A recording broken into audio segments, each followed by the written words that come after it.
Assalamualaikum warahmatullahi wabarakatuh. Saudaraku, pernahkah engkau merasa hidup ini melelahkan? Pagi-pagi engkau bergegas mengejar waktu, mengejar pekerjaan, mengejar penghasilan, mengejar pengakuan. Lalu malam datang, tubuh lelah, hati kosong. Engkau merasa sudah berusaha keras, tapi dunia seakan selalu berlari lebih cepat. Bukankah terkadang kita bertanya dalam hati, sampai kapan aku harus seperti ini? Sampai kapan aku harus terus berlari? Kita kira kebahagiaan akan datang jika kita mendapat apa yang kita kejar. Tapi nyatanya ketika apa yang kita harapkan datang, hati kita hanya bahagia sebentar, lalu kembali resah. Seperti seseorang yang minum air laut. Semakin banyak ia minum, semakin haus ia rasakan. Bayangkan seandainya kita tidak perlu lagi berlari begitu keras. Bayangkan jika justru dunia yang berlari mengejar kita. Bayangkan rezeki mendatangimu dari arah yang tak pernah kau sangka. Ketenangan datang sebelum masalah selesai, dan keberkahan hadir bahkan sebelum hasilnya tiba. Perjalanan kita hari ini bukanlah perjalanan biasa. Ini adalah perjalanan untuk mengubah cara kita memandang hidup. Kita akan belajar bagaimana berhenti menjadi hamba dunia dan menjadikan dunia yang bekerja untuk kita. Rahasia terbesar agar dunia mengejarmu bukanlah bekerja tanpa henti, bukan pula sekedar mengandalkan strategi dan perencanaan. Rahasia itu ada dalam kalam Allah yang suci. Dengarkan baik-baik firman Allah. Barang siapa bertakwa kepada Allah, niscaya Dia akan memberikan jalan keluar baginya dan rezeki dari arah yang tidak ia sangka-sangka. Betapa lembut namun tegas janji ini. Kuncinya bukan pada berapa banyak yang kita kejar, tetapi pada seberapa dalam takwa kita. Takwa bukan sekedar takut, melainkan kesadaran hati yang membuat kita selalu menghadirkan Allah dalam setiap keputusan, setiap langkah. Ketika kita menumbuhkan takwa, pintu-pintu yang sebelumnya tertutup mulai terbuka. Masalah yang tampak mustahil menemukan jalan keluar. Rezeki datang dari arah yang tidak kita duga. Dunia yang tadinya terasa mengejar kita, tiba-tiba berubah menjadi sesuatu yang mendatangi kita dengan izin Allah.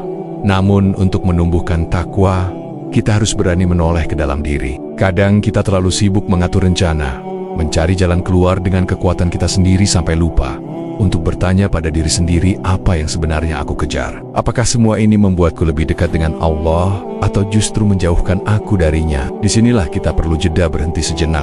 Bukan untuk menyerah, tetapi untuk mendengar suara hati yang selama ini tenggelam dalam kebisingan dunia. Suara hati itu berkata lirih, kembalilah. Kembali kepada Allah bukan berarti berhenti bekerja atau meninggalkan dunia. Kembali berarti meluruskan arah. Dunia tetap kita hadapi, tetapi hati kita tidak lagi bergantung padanya. Kita tidak lagi dikuasai rasa cemas yang berlebihan, tidak lagi diperbudak oleh rasa takut kehilangan. Ketika hati mulai menemukan jalan pulang, kita akan merasakan kelegaan yang tak bisa dijelaskan dengan kata-kata. Air mata mungkin jatuh tanpa sebab yang jelas. Itu adalah tanda bahwa hati sedang dibersihkan. Bayangkan suatu pagi yang berbeda. Engkau bangun dan udara terasa lebih ringan. Matahari menyapa lembut dan senyum kecil terbit di wajahmu bahkan sebelum engkau menyentuh ponsel. Engkau merasakan ketenangan yang dulu jarang engkau rasakan. Hari itu masalahmu belum tentu hilang. Tugas-tugasmu belum tentu selesai. Namun hatimu berubah. Engkau merasa lebih siap menghadapinya. Engkau sadar segala sesuatu ada dalam genggaman Allah, dan yang perlu engkau lakukan hanyalah berusaha sebaik mungkin sambil menjaga hati tetap tenang. Ketika hati sudah lurus, dunia pun akan mulai berubah. Orang-orang di sekitarmu merasakan ketulusanmu. Mereka mulai mendukungmu tanpa kamu minta. Rezeki datang dari jalan yang tidak kamu rencanakan. Dunia tidak lagi menjadi beban yang kamu pikul, tetapi menjadi kendaraan yang membawamu semakin dekat kepada Allah. Malam hari ketika semua kembali sunyi, kamu duduk sendiri. Tidak ada musik, tidak ada kebisingan, hanya dirimu dan hatimu. Kamu menarik nafas perlahan, merasakan ketenangan yang dulu jarang kamu rasakan. Kamu mulai menyadari kebahagiaan yang kamu cari selama ini bukan pada apa yang kamu miliki, tetapi pada siapa yang selalu bersamamu. Kamu mulai mengerti, ketenangan bukan datang setelah semua masalah selesai, tetapi datang ketika kamu menyerahkan segala masalahmu kepada Allah. Dan pada saat itu, engkau sadar perjalanan ini baru saja dimulai. Perjalanan menata hati dimulai dari sesuatu yang kecil, namun menentukan segalanya. Niat.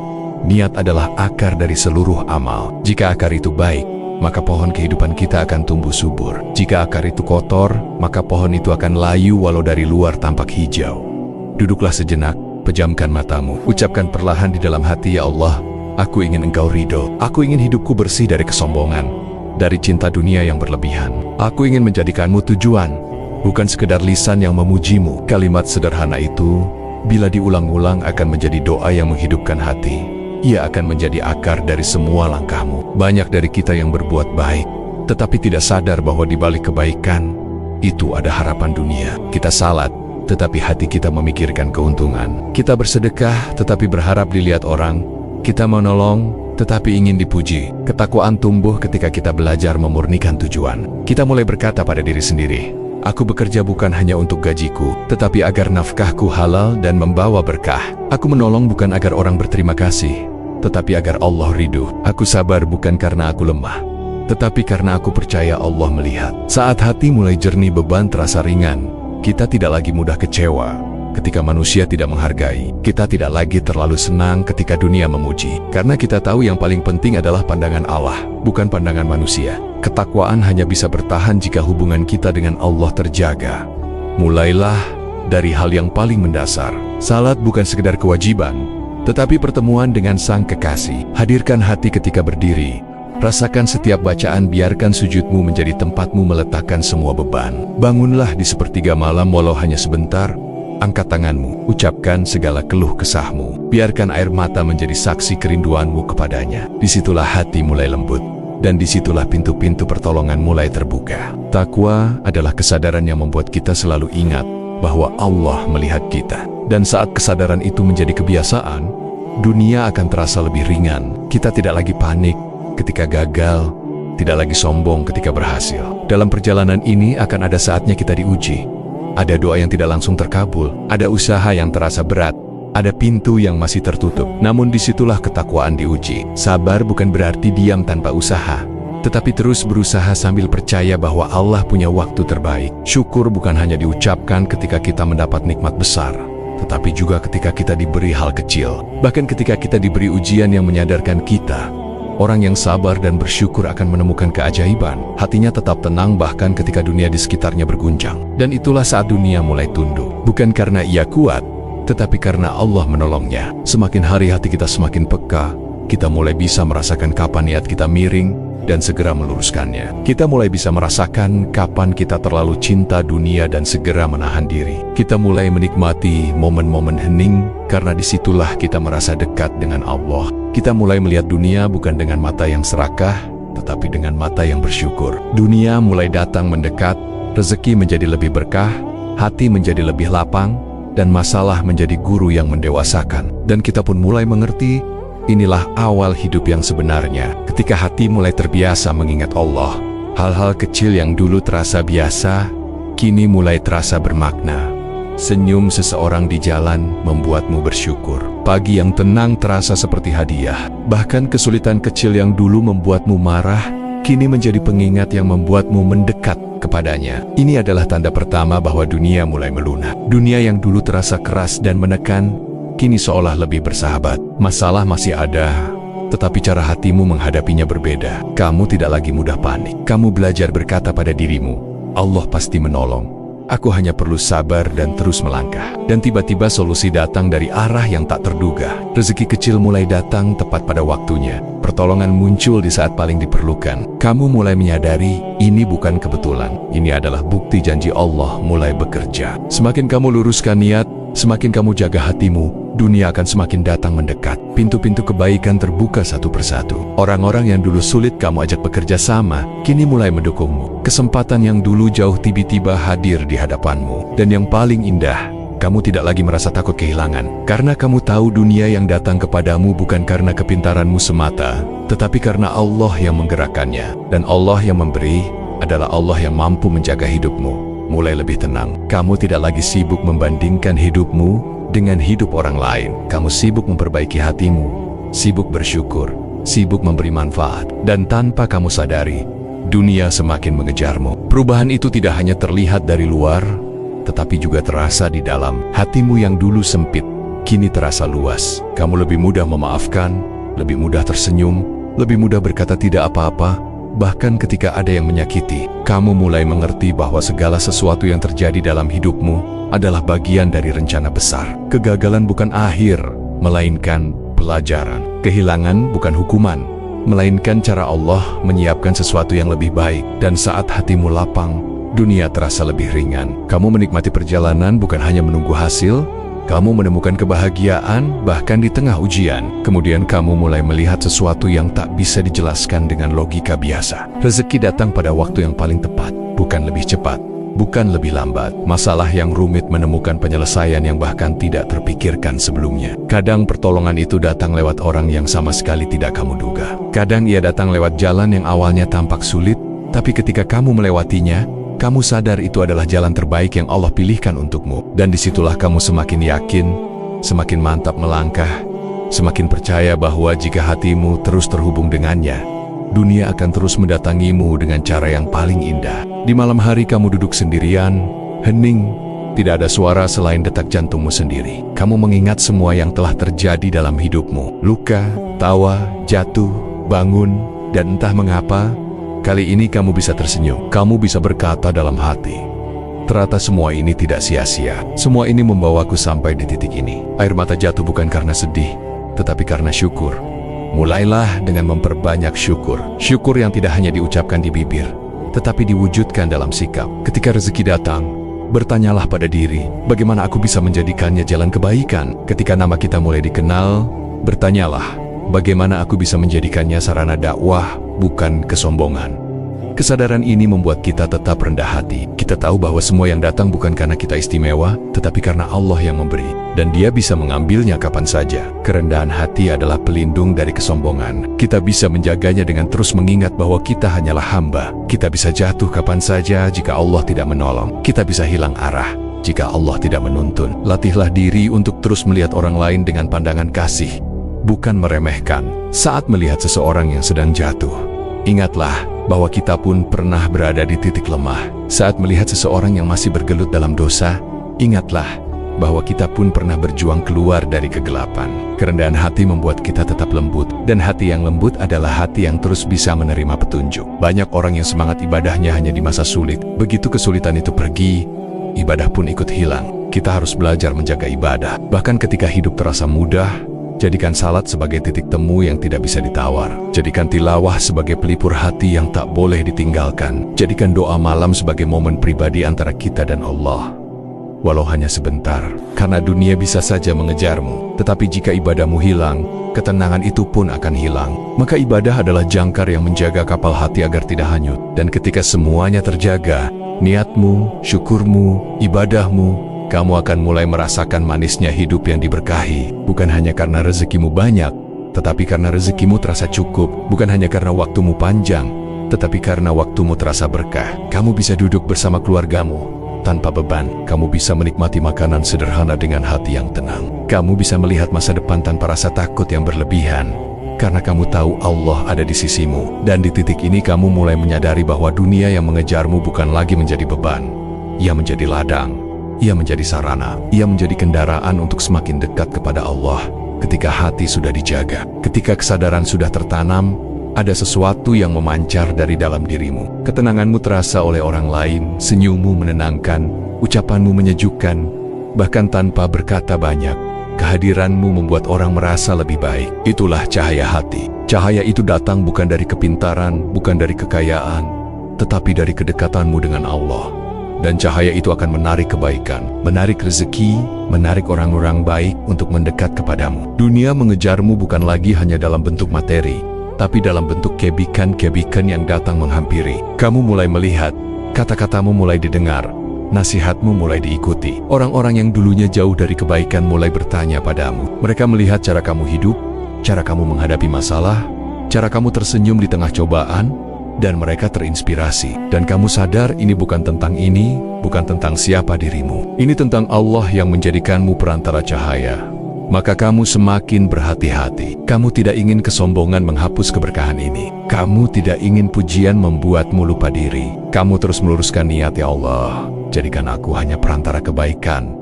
Jangan jadikan aku terjebak dalam pujian manusia. Jangan biarkan hatiku merasa memiliki. Karena semua ini milikmu. Ketika dunia mengejarmu, itu berarti kamu memiliki lebih banyak peluang.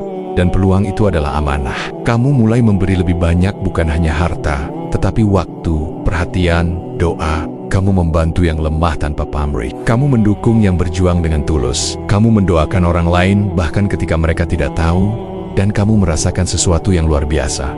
Setiap kali kamu memberi, hatimu tidak merasa berkurang. Kamu merasa lebih kaya. Setiap kali kamu membantu orang lain, masalahmu terasa lebih ringan. Setiap kali kamu mendamaikan dua orang, hatimu semakin damai. Inilah rahasia yang jarang disadari. Ketika kamu menjadi sebab kebaikan, dunia akan semakin mendatangimu. Kamu mulai menjadi sosok yang membawa kedamaian di kamu berada. Ketika ada perselisihan, kamu hadir sebagai penenang. Ketika ada kegelapan, kamu hadir sebagai pelita. Ketika ada kebingungan, kamu hadir membawa arah. Dan itu semua bukan karena kamu lebih hebat, tetapi karena Allah menggerakkanmu untuk menjadi sebab. Kamu mulai melihat bahwa dunia mengejarmu bukan hanya untuk membuatmu bahagia, tetapi untuk menjadikanmu jembatan kebahagiaan bagi orang lain. Di malam yang tenang, kamu duduk merenung. Kamu mengingat hari-hari di masa lalu, saat kamu berlari mengejar dunia, saat kamu merasa kosong, saat kamu kehilangan arah. Kini kamu berada di tempat yang berbeda. Dunia yang dulu kamu kejar, kini datang kepadamu.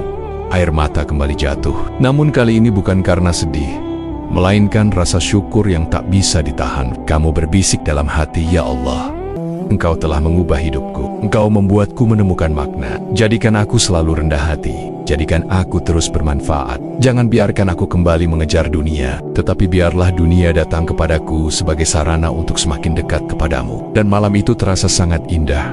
Hati terasa penuh, jiwa terasa damai. Di saat dunia sudah datang menghampiri, godaan seringkali hadir dengan cara yang lebih halus. Bukan lagi godaan untuk putus asa, tetapi godaan untuk lupa diri. Bukan lagi rasa takut kehilangan, tetapi rasa terlalu percaya diri. Saat rezeki lancar, kita bisa lupa berdoa. Saat urusan mudah, kita bisa lupa bersujud. Saat nama harum, kita bisa lupa siapa yang membuat nama itu harum. Dan disitulah bahaya terbesar mengintai ketika hati mulai merasa, ini semua karena aku. Maka kita perlu sadar, kita perlu menjaga hati, agar tidak kembali mencintai dunia, melebihi cintanya pada Allah. Hati yang selamat, hati yang seimbang antara takut dan harap. Takut bukan berarti pesimis, tetapi sadar bahwa setiap nikmat bisa diambil kapan saja. Harap bukan berarti lalai, tetapi percaya bahwa Allah akan terus menolong selama kita dekat kepadanya. Kita perlu mengingat kematian, agar kita tidak terlena oleh kehidupan. Kita perlu mengingat akhirat, agar kita tidak tenggelam dalam dunia. Kita perlu terus bertanya pada diri sendiri, apakah hatiku masih bergantung pada Allah, ataukah ia mulai bergantung pada harta, pada pujian, pada manusia? Pertanyaan-pertanyaan itu menjaga kita agar tetap sadar. Kesombongan adalah penyakit yang bisa merusak semua kebaikan. Ia bisa hadir dalam bentuk yang sangat halus, merasa lebih baik dari orang lain, merasa lebih layak mendapatkan kebaikan, merasa diri paling benar. Cara terbaik untuk melawannya adalah dengan terus mengingat asal kita. Kita diciptakan dari tanah. Kita pernah tidak memiliki apa-apa. Semua yang ada sekarang hanyalah titipan. Kita juga bisa melawannya dengan memperbanyak sujud, karena sujud adalah puncak kerendahan hati. Saat dahi kita menyentuh tanah, semua kesombongan luruh bersama debu. Ketika hidup sudah mudah, kadang kita menunda amal. Kita berkata, nanti saja sedekahnya, toh aku masih punya waktu. Padahal waktu bisa habis kapan saja. Maka penting untuk tetap konsisten, tetap memberi, tetap menolong, tetap mendoakan. Jangan sampai dunia yang mengejar kita membuat kita berhenti berlari menuju Allah. Jadikan setiap nikmat sebagai pengingat, bukan pengalih. Konsistensi kecil yang dijaga setiap hari akan menjadi pagar yang melindungi kita dari kelalaian besar. Dan pada akhirnya, yang paling kita harapkan bukan sekedar dunia mengejar kita, tetapi hati kita tetap teguh sampai akhir. Karena dunia bisa datang dan pergi, tetapi yang abadi adalah bagaimana kita kembali kepada Allah. Di dalam keheningan kita berdoa dengan sungguh-sungguh. Ya Allah, jangan biarkan aku tergelincir ketika aku sudah dekat denganmu. Jangan biarkan aku lupa saat Engkau memberi. Jadikan aku hamba yang tetap bersyukur dalam kelapangan, tetap sabar dalam kesulitan, tetap istiqomah sampai ajal menjemput. Dan doa itu menjadi pegangan yang menjaga hati tetap hidup, bahkan di puncak keberhasilan. Kini kita menoleh ke belakang. Perjalanan yang dimulai dengan kegelisahan kini berakhir dengan ketenangan. Dulu kita merasa dunia terlalu jauh, terlalu berat untuk dikejar. Kita berlari turunggengga, tetapi tidak pernah merasa cukup. Namun sedikit demi sedikit kita belajar. Kita menata niat, kita membersihkan hati, kita mendekat kepada Allah. Dan tiba-tiba dunia yang dulu terasa lari menjauh, kini datang mendekat. Rezeki hadir dengan cara yang tak disangka. Hati menjadi lapang, hidup menjadi lebih ringan, dan kita sadar semua ini bukan kebetulan. Ini adalah janji Allah yang benar. Perjalanan ini telah mengajarkan kita sesuatu yang sangat penting. Dunia hanyalah cermin dari hati kita. Jika hati kita sibuk mengejar dunia, dunia akan lari menjauh. Tetapi jika hati kita sibuk mengejar Allah, dunia akan datang mendekat. Hati yang hidup adalah hati yang penuh dengan zikir, penuh dengan rasa syukur, penuh dengan keyakinan. Hati yang hidup tidak mudah goyah karena ia selalu memiliki tempat kembali sujudnya, doanya dan rapnya. Dan saat hati itu benar-benar hidup, kebahagiaan tidak lagi tergantung pada berapa banyak yang kita miliki, tetapi pada seberapa dekat kita dengan Sang Pencipta. Dunia yang mengejar kita bukan hanya tentang rezeki atau kemudahan, tetapi tentang peluang untuk berbuat kebaikan. Kini setelah kita merasakannya, kita memiliki tanggung jawab untuk menjadi cahaya bagi orang lain. Mulailah dengan yang paling dekat, keluarga, teman, tetangga. Jadilah teladan dengan akhlakmu, dengan ketenangan, dengan kesabaranmu. Biarkan orang lain melihat bahwa hidup yang dekat dengan Allah adalah hidup yang paling damai. Dan ketika satu hati berubah karena kita akan merasakan kebahagiaan yang lebih besar daripada apapun yang dunia bisa berikan. Di penghujung perjalanan ini, mari kita berdoa. Ya Allah, Engkaulah tujuan kami, Engkaulah yang kami cari, Engkaulah tempat kami kembali. Jadikan hati kami lembut, jadikan langkah kami lurus, jadikan hidup kami penuh berkah. Datangkan dunia kepada kami sebagai hamba, bukan sebagai tuan. Jadikan ia sarana untuk mendekat kepadamu, bukan sebab kami lalai darimu. Teguhkan kami sampai akhir hayat. Wafatkan kami dalam keadaan tersenyum ridho-Mu, dan Engkau meridhoi kepada kami. Doa itu kita bisikan dengan hati yang tulus, dengan air mata yang jatuh, dengan keyakinan penuh bahwa Allah mendengar. Dan akhirnya, kita sampai di ujung perjalanan ini. Kita telah belajar bahwa rahasia agar dunia mengejarmu bukan terletak pada seberapa keras kamu berlari mengejarnya, tetapi pada seberapa dalam kamu mendekat kepada Allah. Maka mari kita terus saling mengingatkan, terus memperbaiki diri, terus melangkah bersama di jalan yang penuh cahaya ini. Saya ingin mendengar kisahmu, perjalananmu, pelajaran yang kamu dapatkan. Tulis di kolom komentar apa yang paling menyentuh hatimu dari rangkaian ini. Dan jika kamu ingin terus belajar, terus mendapatkan pengingat-pengingat seperti ini, bergabunglah bersama kami di komunitas petunjuk Al-Quran dengan cara menekan tombol subscribe. Mari kita isi dunia ini dengan kebaikan, dan biarkan dunia datang mengejar kita, bukan untuk menjauhkan kita dari Allah, tetapi untuk semakin mendekatkan kita kepadanya. Wassalamualaikum warahmatullahi wabarakatuh.